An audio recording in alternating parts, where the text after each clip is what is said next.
Assalamualaikum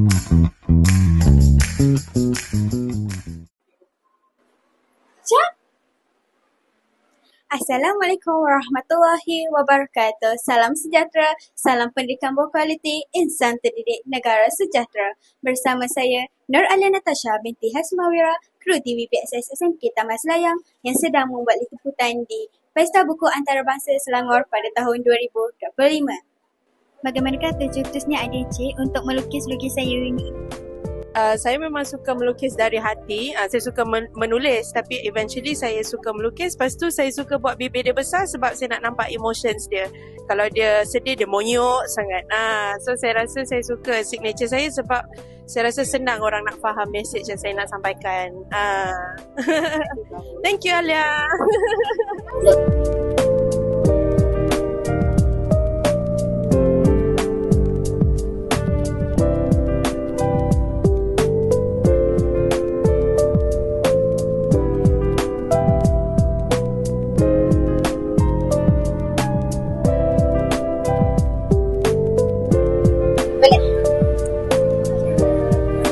Assalamualaikum Puan. Waalaikumsalam. Saya Nur Alia Natasha, kru TV PSS SMK Taman Selayang.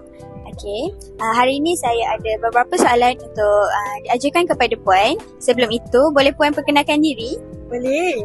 Okay, bismillahirrahmanirrahim. Assalamualaikum. Nama saya dalam komik nama panel saya adalah AF Moses.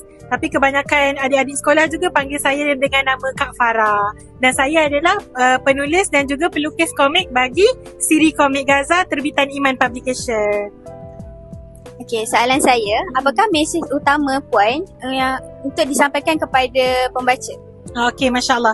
Sesuai dengan nama buku ni jugalah, komik Gaza kan. Jadi kami menyentuh, kami highlight sejarah Palestin. Di mana komik Gaza ni adalah komik sejarah pertama Palestin di Malaysia.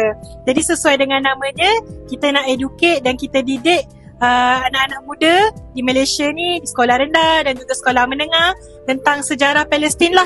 Dan macam mana boleh bermulanya konflik berlaku antara Israel dan juga Palestin. Macam mana Israel ni boleh mula menjajah Palestin. Macam tu.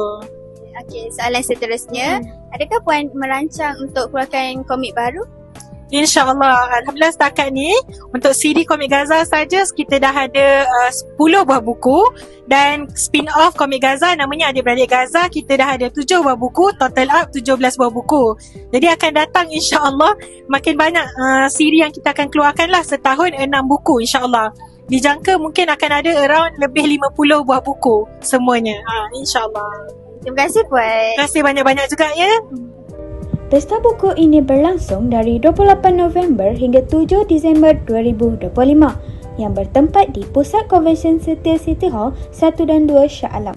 Selain daripada jualan buku, pengunjung yang hadir ke Pesta Buku Antarabangsa Selangor pada tahun 2025 juga boleh mendapatkan pelbagai jenis barangan seperti alat tulis, permainan dan bahan pendidikan. Jadi, anda semua jangan lepaskan peluang untuk datang berkunjung dan memeriahkan lagi suasana di Pesta Buku Antarabangsa Selangor pada tahun 2025. Sekian sahaja daripada saya, Nur Alia Natasha binti Hasmawira, kru TV PSS SMK Taman Selayang.